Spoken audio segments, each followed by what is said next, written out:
We are live for another edition of Power Lunch. I'm super excited to have our guest with us today. I think it's going to be a great conversation. She is a super interesting person. If you follow her on social media, you know she's up to some very cool things, but you probably don't know the whole story. And so we are excited to be able to share that with you. And we're going to get to it in just a second, right after this.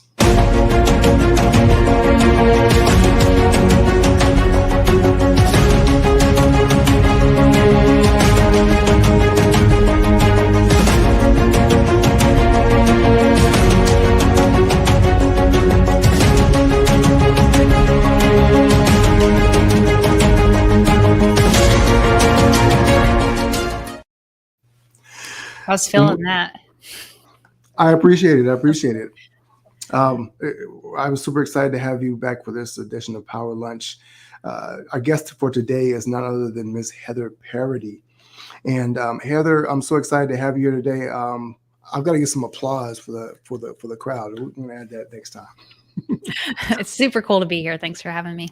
Absolutely, absolutely. For those who don't know you, tell people a little bit about who you are and what you do. Sure. So I am a quirky, creative human who is stubborn and didn't want a regular job. So a few years ago, turned down two really good job offers, full time, good salary, normal hours, to make no money and go online and freak out for several years. And that's me. I just have always felt like there was something that I was called to do that was unconventional.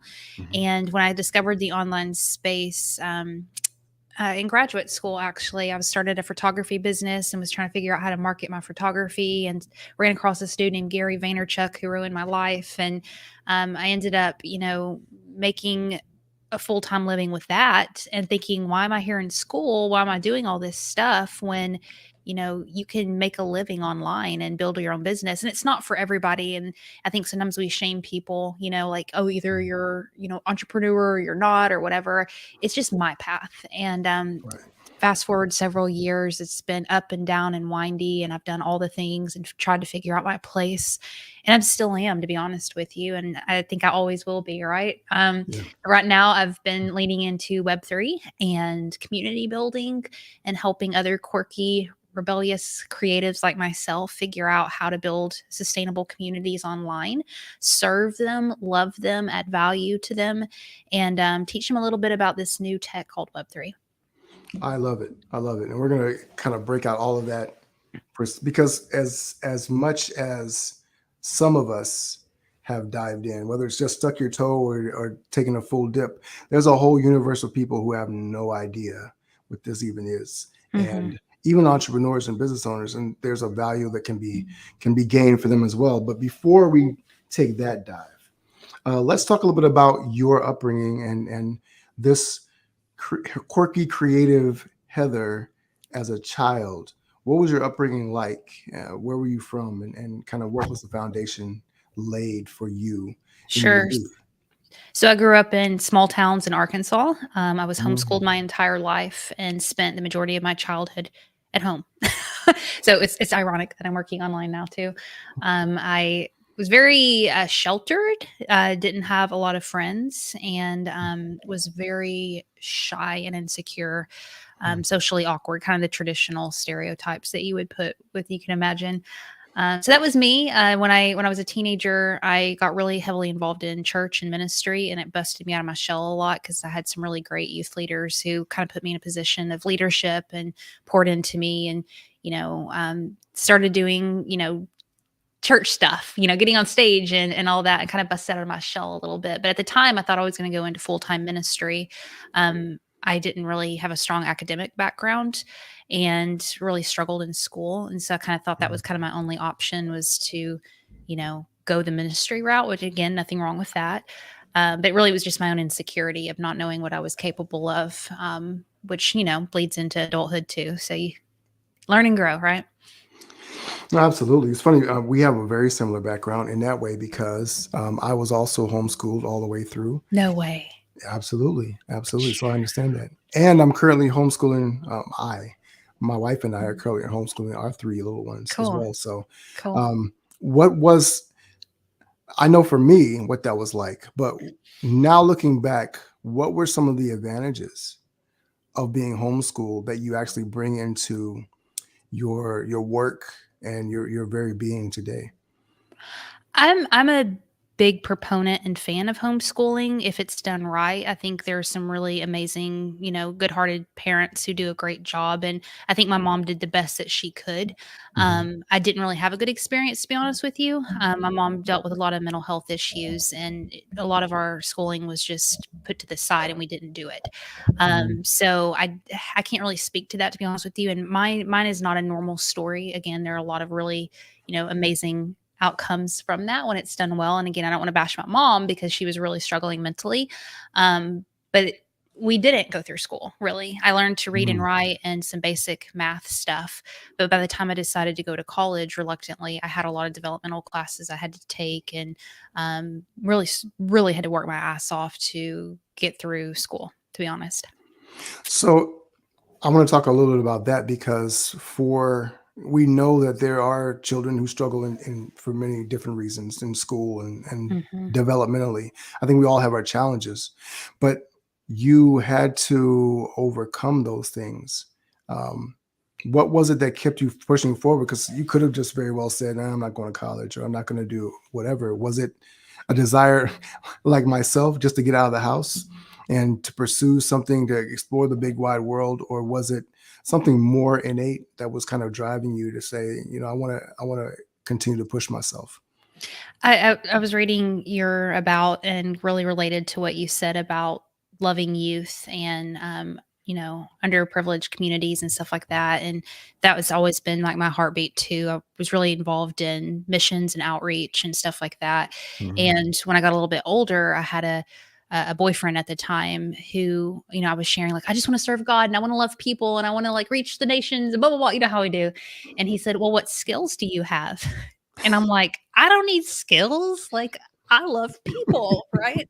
And it was the first time anyone, and I'm embarrassed to say I was like 21, 22 years old, but I just didn't grow up thinking like that of, Mhm. well, what do you bring to the table to tangibly help people? Because I don't wanna say loving people and caring isn't enough, we need that, but we need real solutions, right? We need real tangible help, and um, I said, "Well," and he said, "Well, think about what you wanna do if you, like, go overseas or you work in different cities or whatever." So I thought about, well, nursing, that would be a great way to help people, but I had to go to school for that, right? And so Mhm. that's when I decided to enroll in a community college in Little Rock and take developmental classes and bust my ass to get through it. So really, it was a mission to get a skill set, to Mhm. help people. And I think, even translated into business now and what I'm doing, kind of in a roundabout way, what does that mean for us now as leaders and creators? I think our heart and intent is always we want to obviously make money, make a living, do what we love, but most people really want to make an impact, right? We really want to do something with this life that we've been given.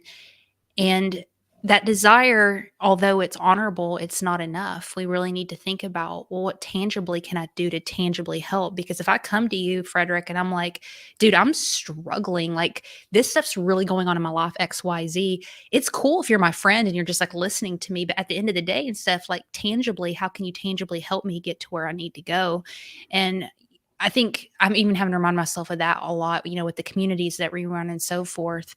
Support and love is important, but people also need tangible stuff that can actually improve their lives, whether it's knowledge, education, whether it's a blueprint, a map, whether it's actual mentorship and helping them get to X, Y, Z, you know? So yeah. Were you a community builder in college? What, were you very outgoing? Mhm. How Um, did you make that I'm just curious how you made that transition because I'm kind of charting your personality growth or development, I guess. So I think God kind of created me to be all about people. I've always been that way. I've just learned how to, and I'm still learning to be honest with you. If you met me in real life, you'd be like, "Oh, she still has some work to do," because I'm still a little odd. But I've been learning, how to communicate better and how to be a better leader, and so forth. But I've always loved people, and it was just translated differently throughout different seasons. And I want to go, shout out to my youth leaders at the time. They saw that in me Mhm. and gave me leadership opportunities and kind of helped mold me a little bit with how I communicated and how I presented myself and so forth. I did a lot of drama and acting and stuff like that. That helped a ton. Um, yeah, as far as the community building things, by the time I was a teenager, almost every weekend I was hosting stuff at my house, like gatherings and meetings and getting people in rooms together. And I love serving and hosting. And a lot of it stemmed from my own loneliness and my own, lack of belonging. Mhm. And I think that's the undertone of everything that we're doing now is, yeah, we want to create community around our music, our art, whatever, our business. But at the end of the day, people need a place to belong and they need to feel seen and heard and feel like people actually have their back. It's a privilege to have a family, and a family Mhm. who's involved in your life. That's not the norm. And so sometimes your family is your friends and Mhm. your community. And some people have that in church. Other people don't. They've had a lot of church hurts and wounds and that their communities are stripped from them. And so not to take this like too deep, but that's what the opportunity we have as leaders is to not only market, using a community, but let's not stop there. Let's go a little bit deeper and think about gathering people literally in our living rooms like I did in college. I love that, and you don't have to worry about going too deep because we can go as deep Let's as we want. go. I love that. So to take that side detour, right? I think that leaders we have a responsibility, right, Yeah. to create these spaces, to create experiences that empower people to be their best selves, right, to do the Mhm. things. Um, but that can be a challenge when, for instance, you're building a business and you feel like you're at odds with growing and sales and revenue and things of those nature, and also serving people, because they seem like they're counterintuitive. So what have you discovered that actually goes against what people believe about that actually those two are married and really very closely linked, or am I off base? No, you're right. I think the thing I've had to learn myself is that when you plant a seed in the ground, there's seasons of Mhm. it budding and it flourishing into something. And we're super impatient as leaders and type A driven people because you think, oh, if I plant these seeds in the ground and they're not sprouting, it's not working.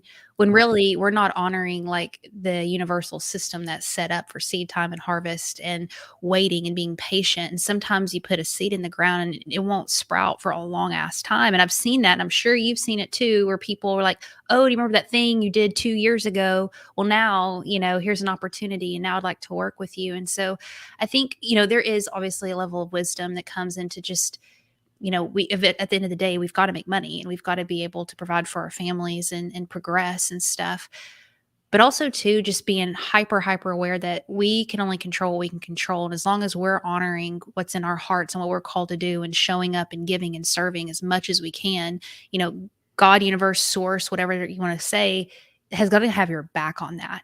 And I guarantee you it's going to show up and you're not going to be left screwed in that model. Like good people do win, and it might take a little bit longer and it's a little bit messier and you bleed and you crawl through the mud sometimes and it sucks. But doing the right thing, I believe, is always going to bear fruit.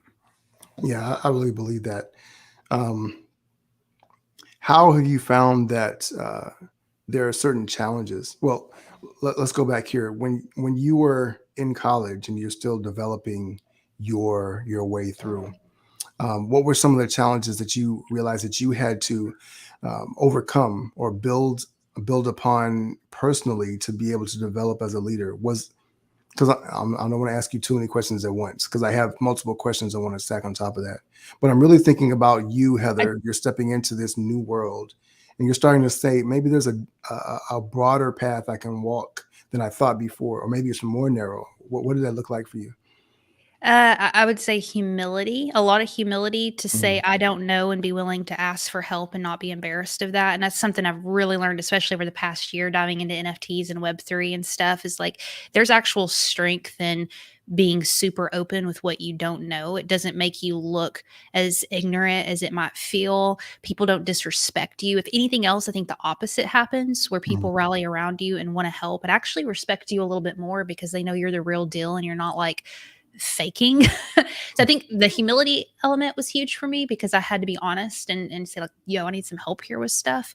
mhm, And then on the flip end of that, where I continually struggle is, yeah, owning my space and saying, yeah, I do have something to give here, even mhm, though I may be a beginner, even though I may feel unqualified, even though you may have had years more schooling and financial access and a better family, dynamic and all of this stuff, even though you might have that leverage over me, like I still have something, I belong in this room, mhm, and I always tell this story because it was just a huge point in my life where my very first day of school at like 21, it was like this developmental algebra class, like the most basic class. I didn't even get credit for it, and I mhm, go in there and everybody, I go and sit in the back and I was shaking, dude, because I was thinking like, I've never, oh my gosh, they're all going to find me out that like how ignorant I am and how much I really don't mhm, understand and so forth. And I sat back there. This poor teacher comes in. She, starts writing on the board and talking, and everybody is like ignoring her and they start eating chips and getting on their cell phone. I remember this girl had her feet up on the desk and they were just like completely ignoring her. And I'm sitting there like with like a notebook and I'm just like absorbing all of this. And it was such a huge point in my life because I remember thinking clearly, like they might, have had more schooling than me, but obviously I care way more than these people care mhm, about the knowledge that I'm getting. And all I have to do is care a little bit more, and that puts me in a position. So from that day forward, my friend, I was always in the front or the second row. I was always taking more notes. I was always listening. I was always respecting the freaking teacher, you know what I mean? And like being that person. Um, but it worked, I ended up, and this wasn't a natural thing for me, but I mean, I had honors all the way through school. I went in and got my master's degree. And it was with that mentality of not necessarily that school came easy for me because it didn't. But I freaking cared, and I think that's just a thing you can apply to life. So back to your original question, what are you learning now in leadership? The humility part is saying, I don't know, but also realizing that like heart can get you through a lot. I think, no, I think it's really, really poignant you saying that. I'm curious what made you care so much? What was that extra degree of passion or interest in learning? Was it because you had not been exposed to it for so long in the right way? Was it, because there was something that you really wanted to apply it to? What was that level, that depth of caring? Where do you think that originated from? Yeah, originally it was what I told you about how there was a skill set that I wanted to bring to the table. I really wanted to do full-time ministry, but wanted to Mm, have something tangible. So I knew I needed a degree in my mind back then for what I wanted to do to help people. But then it became this kind of challenge with myself because um I wanted to prove that I could do it because mhm. I had just thought of myself for so long as just stupid, like you're just stupid. I was embarrassed about it. Um so, it was kinda dual, you know? Mm. No, I think that's important. Thank you for sharing that. When you look back at that degree of caring, do you feel like you brought that forward into the work that you do today? I would love to say that I do. Um, I think one of the biggest challenges I've faced over the past couple of years is keeping my head in the game and remembering why I started because you Mhm, get really caught up. I wanna say you, like, maybe, it's just my experience. I have gotten really caught up in trying to prove myself and make something big and something that matters and make this amount of money and do all of that because you get into this entrepreneurial, I call it the bro game, which no offense like to bros, but like it's hard, man. Like, like, oh, I'm making this money and I have this and blah, blah, blah, and all that. And it's tricky not to get super caught up in that and remember mhm, why the hell you started. Not that any of that's bad, right? But at the end of the day, if you forget, your passion for working with youth and, my passion for people who've, walked in conventional paths and stuff, it gets really hard to not get discouraged because we're keeping our eyes on the wrong metrics. Right. You know what I'm saying? And for me to lie to you and say that that's just like my heartbeat now would be a BS. I have to remind myself, like, on a regular basis, why I'm doing what I'm doing and pay attention to the things that actually matter. You, I remember a post that you put up maybe a couple of weeks ago, and you were talking about an experience that happened to you where you kind of actually brushed it off. And I'm curious because you mentioned the fact that you felt kind of an imposter syndrome almost, right? That you were like, can I own my own space? Am I really good enough to do this? And you have been recently, over this past year, continuously exposed to higher and higher levels Mhm. of what people will call success, but influence, opportunities, right? And I want to get into that in more detail later, but I would like you to talk about a little bit about how that's played a part, how you've kind of that reminding, right? And what's possible for you when you can just remember, hey, I'm dope at this. I'm good at this. Yeah. So I had a really interesting experience a couple months ago where um, I had a podcast and we had hit a huge milestone for a podcast that a lot of shows don't reach. And I hadn't personally reached before with other shows that I've produced. And it felt really good. It felt really good to hit that number and to have that whatever. Um, and then, like, a week later, it just so happens that that huge milestone also came with an ending, which was just, like, wild. Hmm. The next week, I had a small mastermind group that I had led a couple of years before randomly throw me, like, a little surprise, get together, Airbnb, Nashville. Like, we just spent a weekend together, and they just were like, "Look, we just wanna thank you for pouring into our lives and blah, blah, blah." Hmm. And I'm telling you to tell this story, not to be like, "Oh, isn't that cool if they did that," but it was a huge humble pill for me because I had like 1,000,000 downloads on this side with 1,000,000 listens, which is huge. And then I had like 7 people over here in a Hmm. room with me. And it happened, I want to say it was God that happened the exact same week because although that other number was way bigger, the smaller group of people who I had intimate relationships with and knew and had really played a part in their life, that was so much more impactful for me than that other huge number. And again, I don't want to trash huge numbers. I still want to have huge numbers because I have a message and I want to be able to reach a lot of people. However, being in a room with hands and eyeballs and people, humans, just reminded me that numbers are cool, but we have to remember these are people. You know what I Hmm. mean? Hmm. And downloads are awesome, dollars are awesome, but also too the relationships have got to keep first and foremost. And I don't even remember what your question was, but experiencing some of this stuff over the past year has been really wild, almost frustrating to be honest with you, because I've worked my ass off over the past several years Hmm. doing all the things that people tell you to do, and then like I can't trace back why all this stuff happened. You know what I mean? So it's Hmm. kind of like a little bit of preparation meets opportunity, or whatever the hell that saying is that people say. Um, but it's been wild, it's been awesome, but it's also too kind of reminded me that, like, it's not what it's cracked up to be, because at the end of the day, the stuff that you really think matters is the stuff that matters. There's several directions I want to take that in, but I love the fact that you share that. We've been talking about community, and the fact of the matter is that 1,000,000 people and 7 people can both represent community, right? Uh, 100%. and so you kind of show that you you your diligence in working with 7 people, so much so that they're willing to throw you a party several years later, translates to me to the fact that you're able to influence 1,000,000 people to download your podcast Mhm. and to listen to it, right? So Mhm. there's a level of diligence there.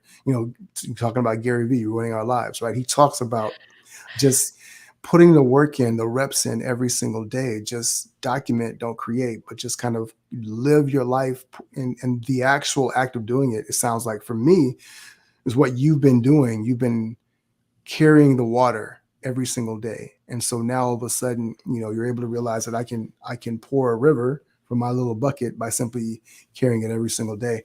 I Um, hope so. I hope so, friend. well, we're going to talk about some of the things you've been doing. I think that kind of speaks to what you've been up to. But I want to talk about where you were after college, right? So you Mm. started going through your building your skill set, and you're working in ministry as well as at school. What was your degree in, by the way? The bachelor's was psychology. The master's was mental health therapy. Okay, and we have somebody ask a question around that. I'm make sure we get to that question as well. But so you took that degree. What was the next step for you? Was it starting a business? Was it Got getting a my job? license, went on job interviews, got 2 job interviews, cried, and turned them down. Mm, Um, yeah. So, worked 7 years to prove that I could go through all this stuff. And at the end of it, realizing like, I just remember sitting in that room and the dude was like, it's 8 to 4, Monday through Friday. And on Fridays, sometimes you can leave at 3 if you want, kind of like that. And I was like, a what? whole hour. I had just been spoiled, like, because I'd been running my own business through, undergrad and graduate school, that Mm, photography business where I can make my own schedule and all that. And listen, I want to really emphasize that, it's a privilege to have that opportunity to choose to have a business, because not everybody is in a position to do that. And I don't never ever want to like share this story and like shame, people who have jobs and or are not in a position to be able to just quit and follow after their dreams and all that stuff. So I just want to be really mindful when I share these stories that it's not always easy. And it's not always like, oh, you can just quit something and run after it. Like, full transparency, we needed me to work. You know what I mm, mean? Like, sometimes there's that thing of like, oh, you had a husband, so he could just take care of you and you could whatever. And my husband's a great provider and an awesome man and has come leaps and bounds in his own career over the past few years. But man, this is when we were like, newly married, and we had a little baby, and I was in graduate school and we were paying out of pocket for this. And we were living in an apartment and he just joined the military. I'm telling you, it's not like me leaving, turning down a job thing wasn't a huge ass sacrifice mm, on us financially. And um that's another thing, it's just supportive spouses. Like, shout out to them, because like it wasn't just me sacrificing, it was him sacrificing too, like hardcore. And so turning down those job offers, I was like, Brian, I'm sorry, I don't want to do this, and he's like, listen, we're gonna figure it out, we're gonna do what we need to do, we're gonna survive, blah blah blah. So I remember hitting like that decline email where I was like, no, thank you, or whatever.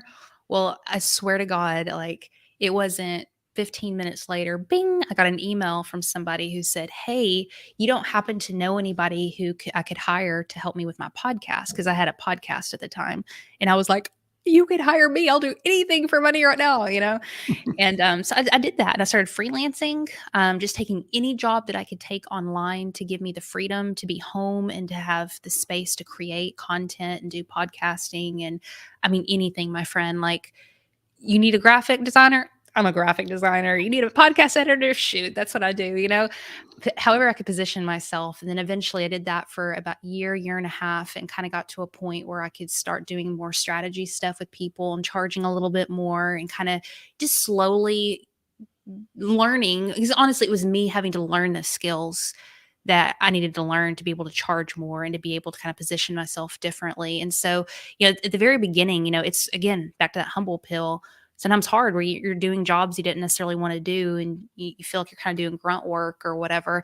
But also, those are like super valuable moments, because mm. when you can learn how to do your own stuff, like we sometimes want to come out of the gate and be like, I'm a 6-figure coach and all that, and you've never ran a business before, like, learn some stuff, learn some skills, because you never know when you're going to need them. And also too, when you start hiring people, you actually have a little bit of a more understanding what it takes to do Mhm, X job. So mhm.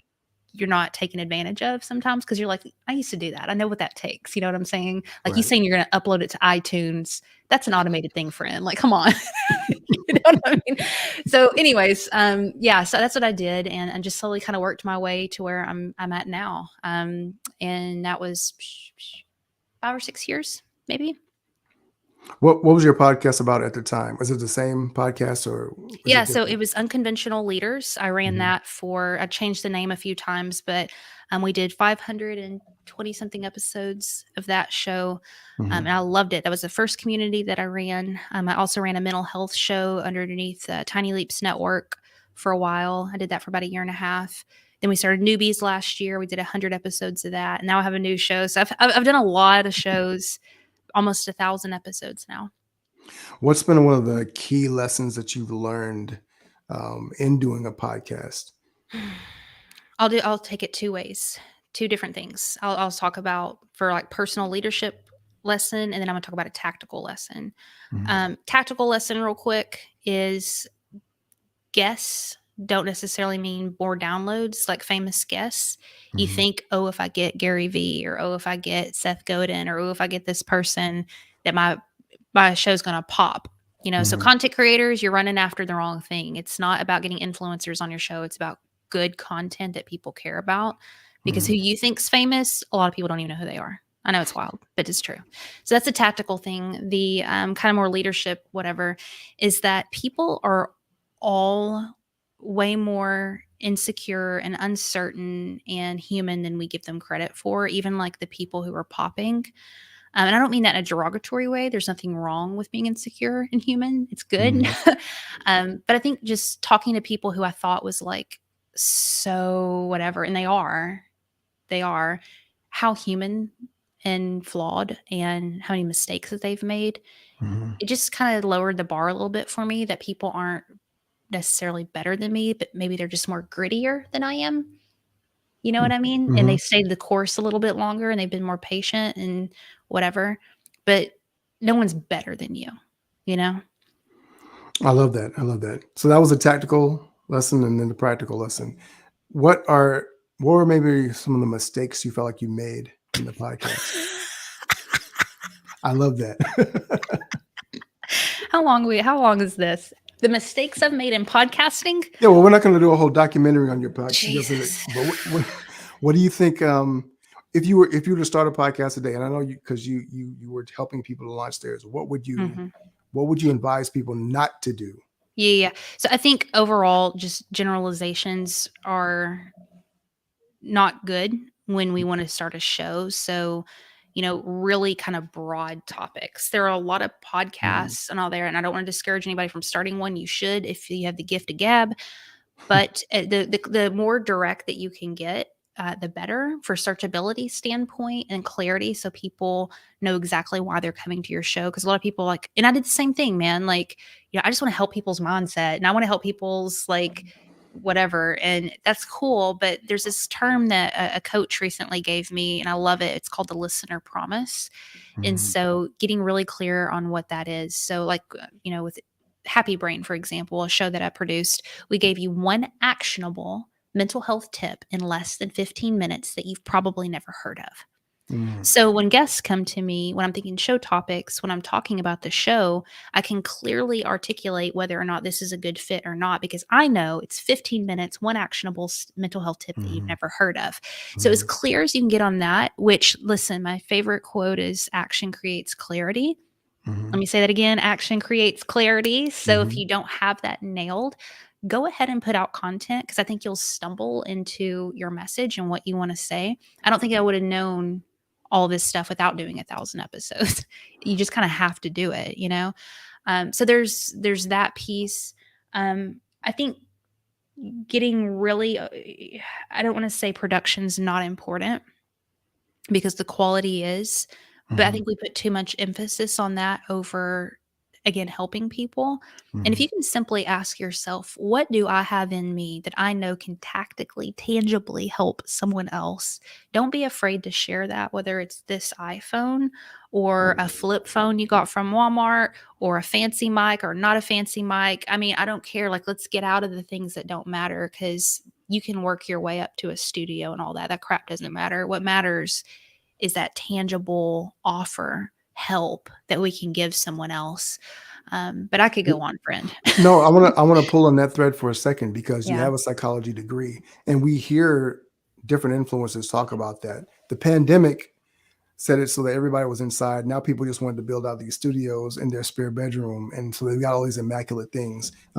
Guilty as charged. So, but you mentioned just sharing from whatever device you have. Why, from a psychological standpoint, is that so impactful? And what can we use from that to realize that I can make an impact wherever I am because of this thing, the way that our brains work? What would that be? Let me hit that two ways. So, how it impacts us and how it impacts the people that we're reaching. So, how it impacts us, if you're dependent on everything being perfect to deliver your message, the moment those tools are out of your reach, which will happen because of a thunderstorm or a job layoff or a delayed plane, you ain't going to show up, which is going to be Mm, a weakness and a hindrance in your message. So, are you depending your message, your God given calling, on a freaking microphone or a light fixture? Is it that important that you're going to say, Jesus, I didn't do XYZ because my mic wasn't working? Like, let's just start over. You know what I mean? mm, Like, let's just that's what it is. And also too, it gets you over yourself. I think it's really important to not be so romantic over who you are. You know what I mean? Like, it's good to put out a video that you don't think you look super hot in. You know what I mean? Or you're a little insecure about. And trust me, like, I'm a girl. Like, I think about this stuff like, oh, my hair's not done and my makeup, I'm gonna put my lipstick on. I mean, I think about this stuff. It's there's nothing wrong with it.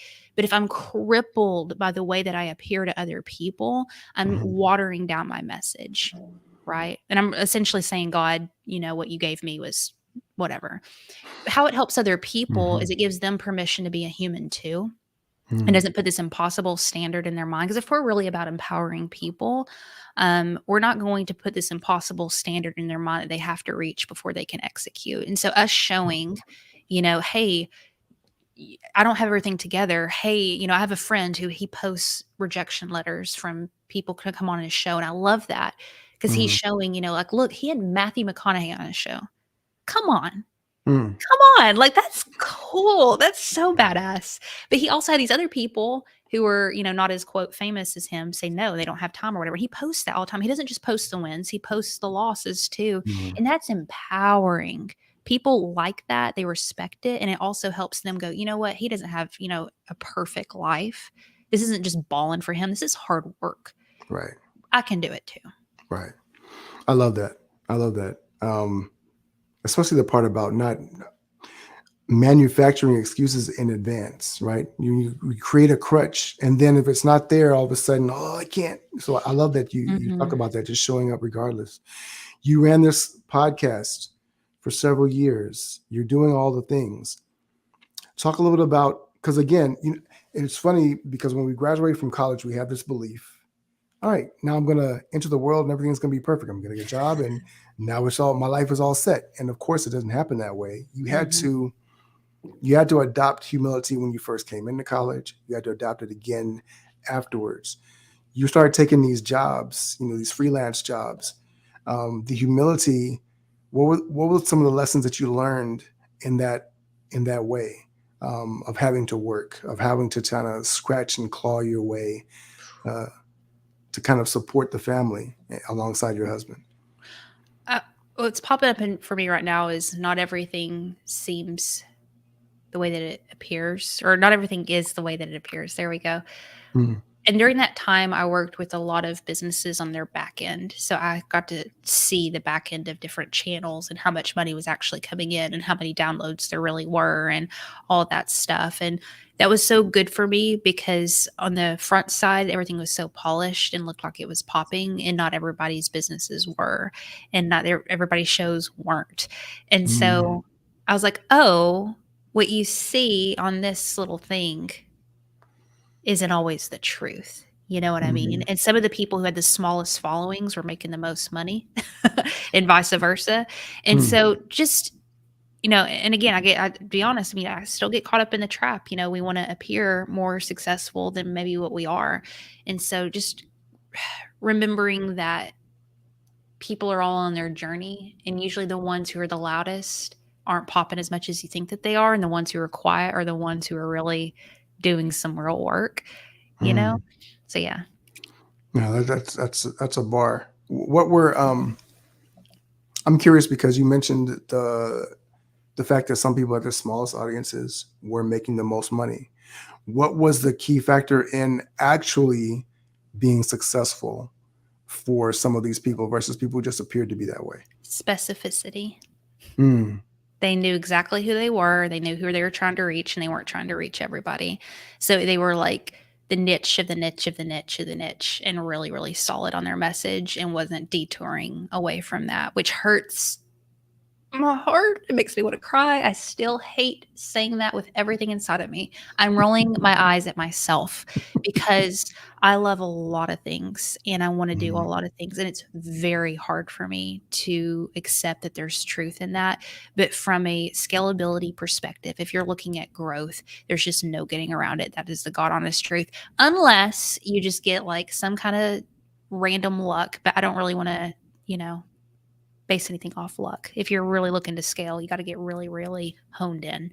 And you got to be willing that when you're honed in, if it's not working, willing to pivot and adjust it until you find something that is working. So putting something out there, getting data back, adjusting, and then going back in with something. But it's just these micro tweaks until you mm. hit that spot that's popping and then going in on it.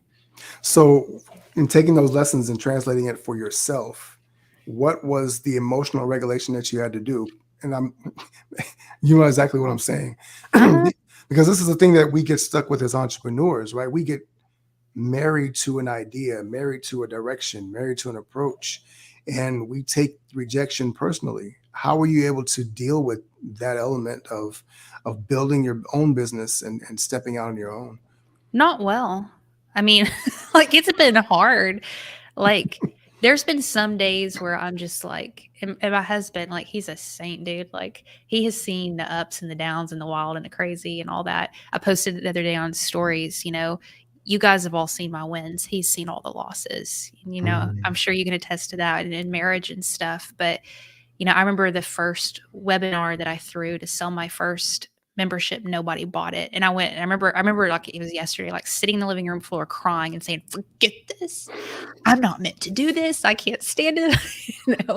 And it just took so much freaking repetition. I don't I don't know what has kept me in. I think I want it so bad now that that's the only reason that it's, mm, and it's been a long I mean, honestly, it's not. I say it's been a long time. 5 years is the minimum. Like, I have to look back at how long it's actually been. It's still a baby in this game. It really is. If you think about a 5-year-old, my 5-year-old's still putting peanut butter on her face. You know what I'm saying? So, like, I'm a 5-year-old in this land. It's been a lot of my patient, sweet, kind husband and good friends and God, the Lord. I I think that's a great analogy. We often think that we have, because college you go for 4 years, you get a 40 degree, you're supposed to be an expert. You get a master's, now it's 6 years in the game. You get a PhD, maybe you're 8, 10 years, or you're a doctor, whatever. And yet, in terms of business and a life, you're still not even a teenager. 100%. That is Wild, huh? crazy. Yeah, that is crazy. I love that. So you built this podcast. What was your goal? Because I want to kind of make sure that as we're moving towards the last few minutes have with you, that we talk about what you're up to now, because I think that kind of helps to kind of punctuate in some way, Mhm. this chapter. Um, because you're not done. Obviously, you're still building and growing, and there's more to come. But I love the arc of where you've grown from, and when it comes to what you were building with the podcast was just, I'm just going to figure it out. I'm just going to create and put things out there. What was 100%. what was That was the plan. that was it? Well, my goal, my interest, my life goal has always been I want to create for a living. I want to get Mm, paid to make things and to tell stories. I yeah. love, love, love podcasting. I love interviews. If I could get paid to travel the world with a camera and a mic and just talk to the world's most interesting people you've never heard of, all that, that is my dream. Now, cool. A lot of people are like, yeah, me too. Well, actually making that happen there's a lot more to it. And so Mm, back to that humble pill, being willing for several years, and I'll still be doing it, building things on the side that might not be my long-term vision and life dream, so it can support and help me as I slowly chip away at this bigger dream.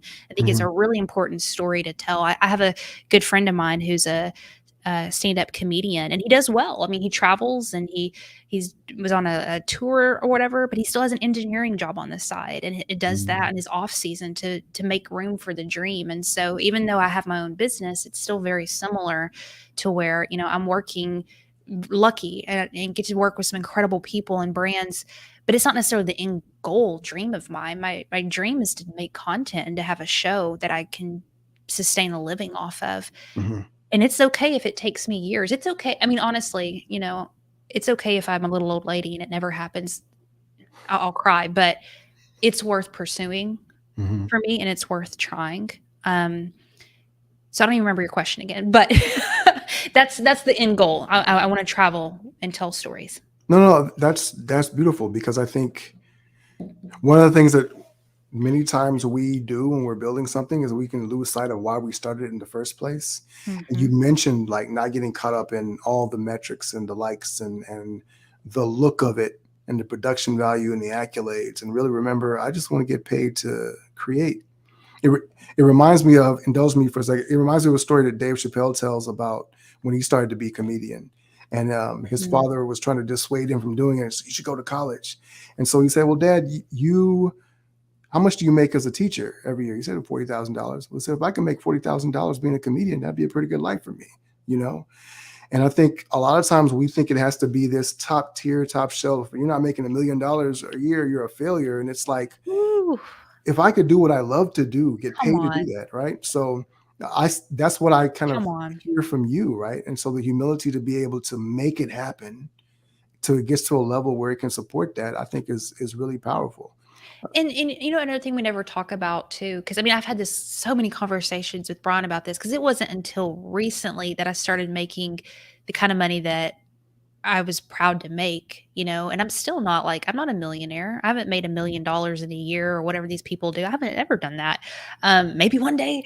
But through the years of just being really hard on myself of what I'm doing, I have to remind myself I can go to my kids' freaking school play thing in middle of the day if I want to. I can travel, I can do some of this stuff. And what a freaking privilege it is. And why don't we talk about that too?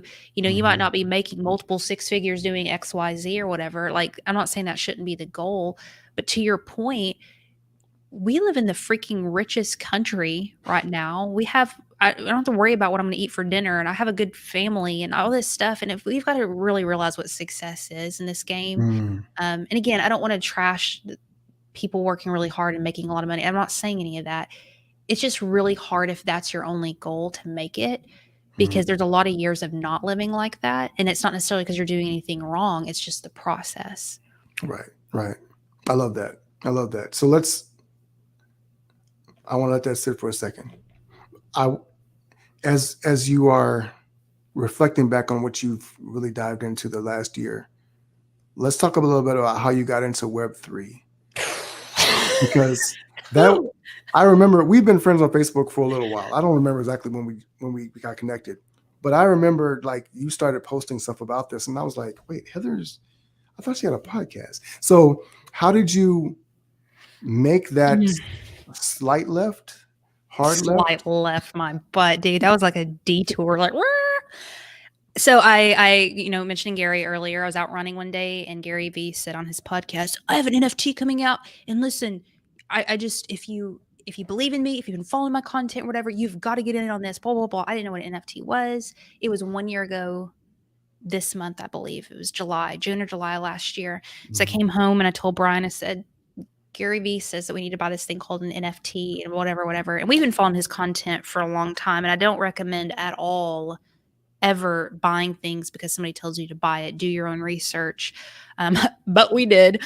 And it was a lot of money, dude, for us to like buy some cartoon little squiggly worm thing and this weird, I mean, it was terrible drawings and it was like this digital thing. And I remember going home back to Texas to visit my husband's family and us showing them this and be like, yeah, we spent $3,000 on this little worm. Isn't this cool? And they were like, one of my brother-in-law is a Dave Ramsey financial advisor. So you can imagine Oh like it was wow. like He You must have. just you, Yeah, he must have pooped his pants. here's my card. You know what I mean? So after the fact, I was at a podcasting conference, and a friend of mine was there, and he was interested in NFTs, but neither one of us knew what was going on. So we kind of did the whole model of document the journey that, Gary talks a lot about. So we said, well, why don't we do this for our own accountability? Because we were just going to do private calls with each other and learn about NFTs together.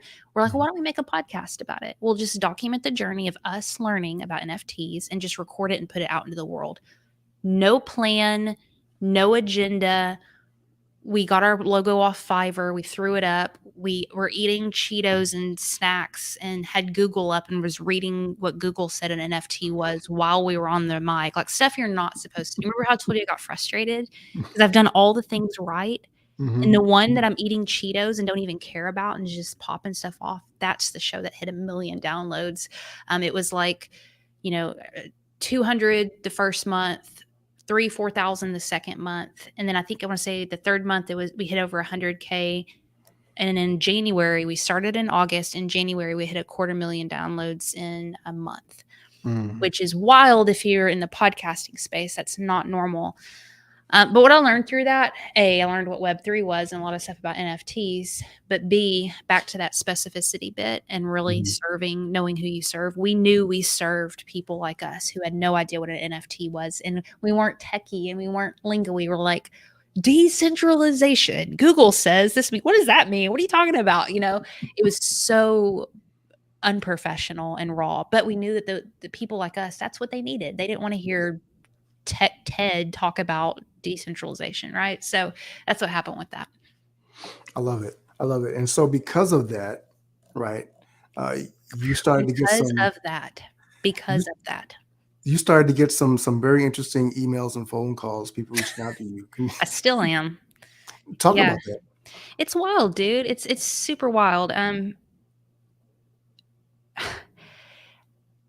So it hits 1 million. We had some pretty interesting sponsorship opportunities. We were able to build a pretty good business fast with just advertisement and stuff like that. Build out a team. It abruptly ended. My co-host, really want to go a different direction. And you know how I said I have to create? Mhm. He's kind of opposite. Like he really needs to build businesses and doesn't Mhm. want to create, which is great and awesome. And I'm opposite. I'm like, I just want to create all day.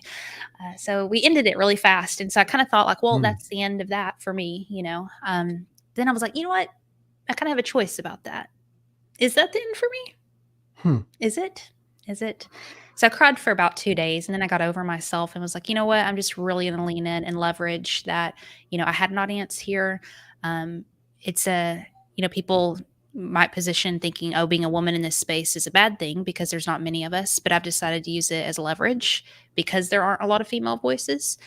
So it's actually opened some doors for me, which has been really cool. But yeah, I think the thing you're referring to is I got an email. It was somebody who said, hey, this is so and so from Old Navy. Like, we want to connect with you about a collab, blah, blah, blah. And I'm like, okay, spammer, Jane, whatever. You get all that crappy emails all the time. And I deleted it. And then she emailed back and then I deleted it. And finally, I was like, okay, whatever. I'll entertain this. I still didn't think it was real. And then finally, when I, gave some interest, she emailed me back with a Zoom link and said, can you meet us here at this time? And I'm like, and then I get on the call and there's like 6 or 7 people from Gap on the call. And I was fixing my hair then. I was like, hello, another parody. Good I afternoon. wasn't ready. I was not ready. I was like, this is crazy. But yeah, I got to work with them, which was so cool. And there's just been some other stuff, that's happened, like business opportunities and speaking, getting to go and do that. So it's been cool. And I think the thing that I guess a takeaway from that is, the years of like really hard work of busting your ass, like I'm so grateful for all of it because it gave me the confidence to be able to show up to some of these places and be able to articulate things and have a presence on a camera. I still have a lot of work to do in that area, but it took years to kind of get to that confidence level. So when these opportunities come, I'm ready to show up. So none of that's in vain. And also too, this is really important and then I'll shut up, but you never know who's watching and you never know who is listening to you. sometimes, you might only have, let's say, 50 downloads or 100 downloads or whatever. And you're like, F it, forget it. Um, all you need is that one right person to listen. And you know how I got that Old Navy thing? Hmm. One of the higher up people listened to the show Wow. and connected. Like I said, hey, you're our target audience. You're a woman in her 30s who's a mom. And guess who shops at Old Navy? A woman in her 30s who's a mom. So you never know who's listening to you. Don't look at the numbers so much. Like, really think about delivering great content. Oh, that's really great. We've got about 4 minutes left, and so I'm not going to ask you to describe and explain Web3 and NFTs and all that stuff in 4 minutes. I'm going to tell people to go back and listen to your I podcast because it's can. still there. Well, if you can summarize for me in terms of where you think why it matters, because some people still, are dismissive of this next wave of the internet, and admittedly, things Mhm. change fast. So Mhm. sometimes it's hard to keep up with what's going on. But this matters why? Why should an entrepreneur or anybody who's interested in being a creator, why should they care about this in this space? Because whether you like it or not, it's here already and it's going to affect your business, Mm, period. And you might be thinking, well, I'm not going to start an NFT and I'm not going to buy an NFT. Get your eyes off NFTs. Just forget about NFTs for a minute. NFTs are important, but they're a tool and they're a very small part of the conversation of what's actually happening. mhm, What we need to be learning about is decentralization, the blockchain, distribution of power, and value as a creator. So you've been in the music business for a long time. Let me make this super practical. mm, So used to, you could create. Just gonna show my ignorance. You would create music, you would have an album or whatever, and then you would look for somebody to distribute that for you, I'm mhm, assuming. mhm, And based off the fan base that you've built through that distribution company giving you access, and then probably your own personal marketing efforts would depend how much you sold, and that was it. So people would buy the album, whatever, and I'm assuming that's essentially how it worked. With blockchain, with some of this new stuff that's coming out with Web3, it's this attempt to remove that distribution company out of the way, mhm, move them entirely, which is wild, which has ups and downs, as you can probably already think about and imagine. But mhm, imagine going direct to consumer with a NFT, with a digital asset, with something where not only can you work with them directly and they buy completely from you, but get this, they also have part ownership of what you're selling them.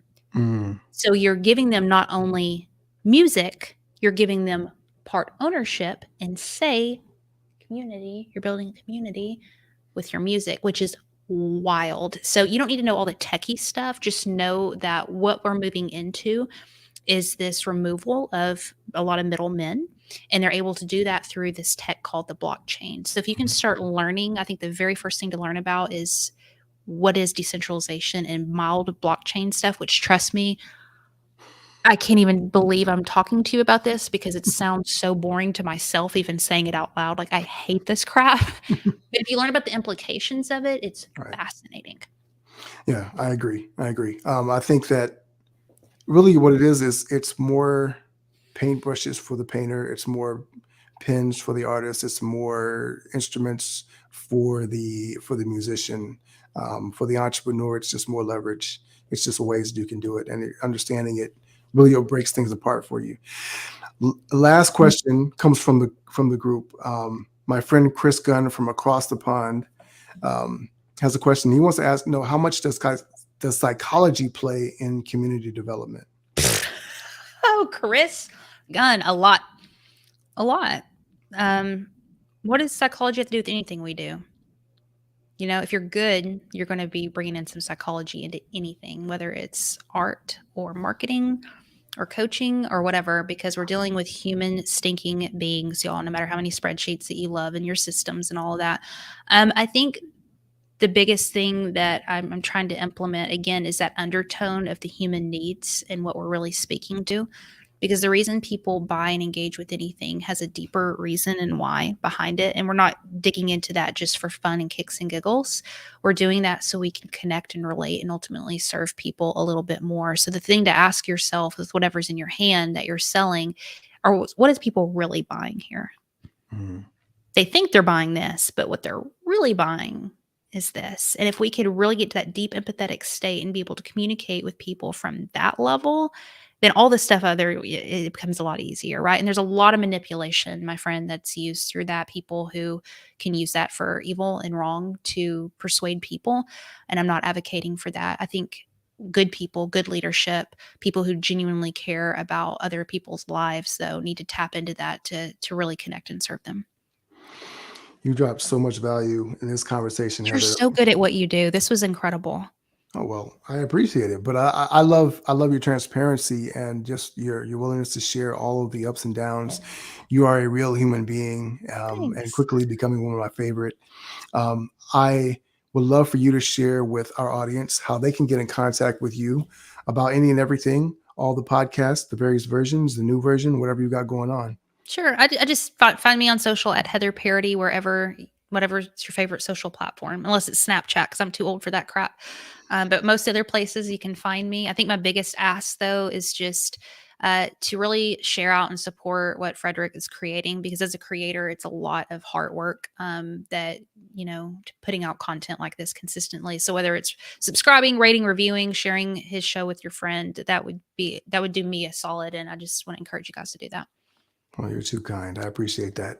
Heather, it's been a pleasure. I'm really, really glad we got to do Me this. too. That's fine. And I'm looking forward to it. For all of those of you who have been watching, liking, commenting on Facebook, YouTube, wherever you've been checking us out, make sure you do that. If you're over on YouTube, make sure you like and subscribe, please. I can't believe I'm one of those people saying that now, but we just launched the YouTube channel. I think we have 8 subscribers, maybe 7, 8 Woo, woo, subscribers. let's go. Yes, sir. So Hey, we're on the way to 10. So let's go. Let's go.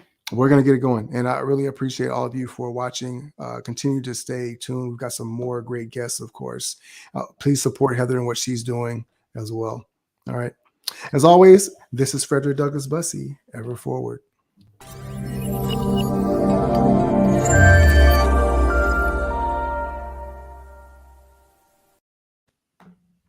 All right, Fred.